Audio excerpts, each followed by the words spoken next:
వచ్చే 5 ఏళ్లలో Amaravati బ్రాండింగ్తో IPL team సిద్ధం చేస్తామన్నారు మంత్రి రాంప్రసాద్ రెడ్డి.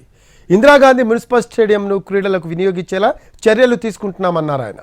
గత ప్రభుత్వం ఆడుదాం ఆంధ్ర పేరుతో 120 కోట్లు వృధా చేసిందని మండిపడ్డారు ఆయన. మరోవైపు నకిలీ స్పోర్ట్స్ సర్టిఫికెట్ కుంభకోణంపై విచారణ జరిపి బాధ్యులకు శిక్ష పడేలా చేస్తాము అన్నారు మంత్రి రాంప్రసాద్ రెడ్డి.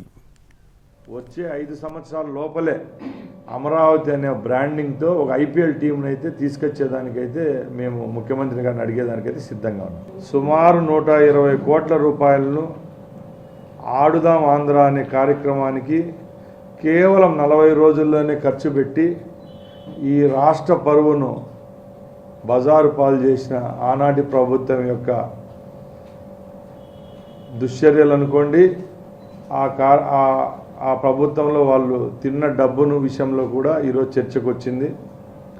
అలాగే ముఖ్యంగా ఎందరో జీవితాలకు సంబంధించిన సర్టిఫికెట్ల కుంభకోణం, దాని మీద ముఖ్యమంత్రి గారితో చర్చించి తప్పకుండా ఒక కమిటీ అనేది వేసి ఉద్యోగపరంగా అలాగే ఎడ్యుకేషన్కి సంబంధించి దొంగ సర్టిఫికెట్లు ఎవరిచ్చారు, అలాగే ఎక్కడి నుంచి మూలాలు ఎక్కడి నుంచి ఉన్నాయో అవన్నీ వెలికితీసి క్రీడాకారుల యొక్క జీవితాల్లో వెలుగులు నింపేదానికి ఆ ప్రయత్నం కూడా చేపట్టేదానికి ఈరోజు చర్చ జరిగింది.